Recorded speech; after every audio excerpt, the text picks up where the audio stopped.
Questions, comments, if you see something that you want to talk about, I certainly invite that. And like I said, what's going to be nice is that when I kind of wrap up my talk, it's going to be really nice to have Paulette and Tom talk about their pieces.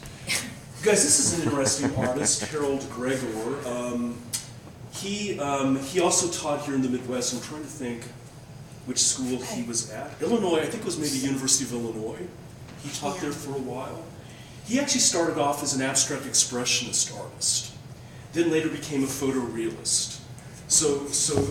Excuse me. Yeah. I still don't understand abstract Expressionism. So Mary Lee, do you remember this summer I did the talk on Navajo sand painting? Yeah. And Jackson Pollock? Jackson Pollock is an abstract expressionist. It's different from Maholy-Nagy. Yeah, Maholy-Nagy is a constructivist. Oh, okay, gotcha. So, and abstract expressionism was, again, this movement in the 40s and the 50s. And the reason it's called abstract expressionism is that they were expressionist, so they used really, free, spontaneous ways of painting, Okay. but it was abstract. Gotcha. So an expressionist like, Beckman or someone like, it's still figurative. So you're still working in this expressive way, but you're still painting the figure, painting identifiable forms.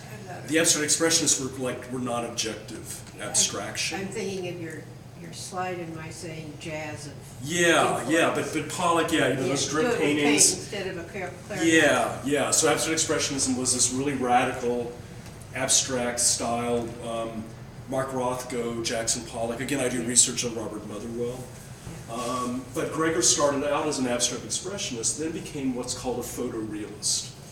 And Larry, you're probably familiar with the photorealists, it's these paintings that if you didn't know better, they look like, big expanded photographs. And there's a little bit of this quality of photorealism here. This is a lino block print, but it almost does look like a solarized photograph or something. Maholy-Nagy did solarized photographs, Mary Lee. Yes. Anyway, but yeah, so the reason I'm showing you this is just this kind of contrast between what you could say is a more typical view of Midwestern life with regionalism. Regionalism was really dedicated to this idea, almost kind of a nostalgic view of Midwestern life, an emphasis on what would be traditional forms of farming life in the Midwest. The reason I'm showing you this is I think Gregor's really asking us to look at how the Midwest has been modernized. What is the impact of, say, the modern world on the Midwest? And in fact, what you're seeing here is an aerial photograph. Again, his view is this idea of an aerial photograph taken from an airplane of the Midwestern landscape. So what's interesting here is that maybe one thing that's going on is that, and Mary Lee, I'm sorry to keep going back to Maholy-Nagy, but Maholy-Nagy was a Hungarian abstract artist, constructivist. Maholy-Nagy actually did a lot of aerial photographs, elevated views, and in fact there's been a lot of research on how aerial photography influenced the development of abstract painting. This idea that you're looking above and you don't have a normal perspective, you're looking down. And I think you can kind of see this, it's almost like because of this elevated view. Well, this was when airplanes were going around and taking photographs of farmsteads and coming and selling them to us. Yes. So Mary Lee, thank you for the segue. So what I was going to say, on the one hand, what we're seeing here is that I think Gregor is just, this idea that, hey, if you change your perspective, that's going to change your point of view of a particular place or region. And the fact that, again, it's almost like we're looking at the landscape as a kind of abstract designer pattern. But it's almost, as I said, kind of like a statement about, hey, if you change your point of view, that's also going to maybe change your normal perspective on a region, a place. So it's a kind of a statement about that. But then Mary Lee's point is then the other really major point is that beginning in the 30s, and in fact it's still going on today, the government, during the New Deal, when you had, again, New Deal agricultural policies, the federal government began to do sort of scientific studies of farming regions where they did aerial surveys of farming areas, and they used that data and kind of working with industry, used that data to help farmers develop new forms of irrigation and plowing systems. So essentially what I'm talking about is the modernizing of farming, the technological modernizing of farming, which dramatically changed the farming economy in the Midwest. So basically what I'm setting up here is this is a far cry. This is a pretty dramatic change from this traditional view of Midwestern life. So yeah, Mary Lee, yes. This sort of thing came along sort of, certainly late 40s, 50s, which followed Life magazine. Yes, exactly. By a decade. Exactly. This was also his, in his whole, over his whole collection, this particular bird's eye approach was paramount. Yeah. And in oil as well. We Kind of his trademark style. We brought him to Florida. Oh, really? Back Okay, in the well. late 80s. Larry, what would you like to add? Yeah, that's great. Yeah, what would you like to add from meeting him? Yeah. Besides, he's one of the most gregarious, interesting people. He's still living in Bloomington. No pun intended, Gregor. Well, but he was a nice person, and yeah, he was in, I think, American Artist and some of the other major journals of the time. And Larry, what institution was he at again? Was it University of Illinois? Or I think it may have been in Bloomington. In Bloomington, okay. Okay. Yeah. Which would mean which? Illinois State. Illinois State. Right. Yeah, Illinois State. Okay. Much of a Hawkeye to remember that. So did he talk about why he got interested in this aerial perspective? You know, it's surprising, what, 40 years old, 30 years old. Well, I can't remember his exact. Well, yeah. You should visit. His studio is still open in Bloomington to visit. Oh, really? No, Is it like a museum now or something? Well, I don't know. He's very bad health, I think, now, Yeah. declining health, but I think he's still there. Yeah. And it's through his reproductions, or not reproductions, his original prints, you see a lot of his work from this big to huge. Yeah.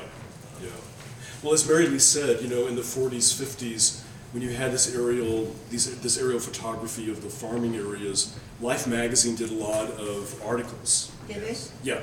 So Life magazine did a lot of articles on this new technology of the aerial photography of farms. In fact, this is probably going beyond what you want to know, but there's been a really interesting book that was done on the impact of aerial photography on American art. Just came out recently, which is really interesting. Yeah. Greg, I'm interested in especially the purple frame.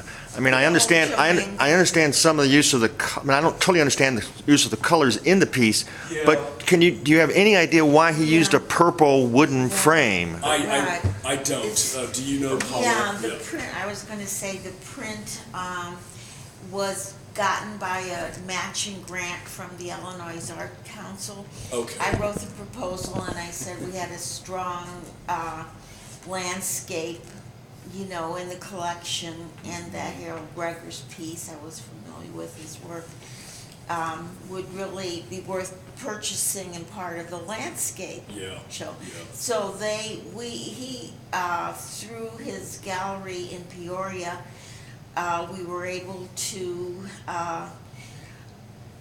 get him to sell the paint at a reduced price. So it was like $400 from the Art Center, $400 from the Arts Council. What we got was not framed. That was just for the print. And Joanne Gowdy made the selection without really consulting anybody. So you're saying the colors it's sort of random, or? And the colors were sort of I would beg to differ. Okay. As a painter, this color is matches. a compliment to the yellows. Yeah.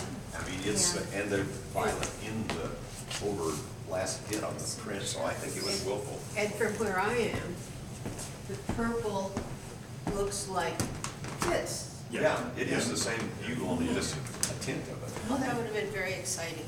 I have no idea whoever put it on. He was here. He was here. Did he approve the frame then, or? I don't remember really.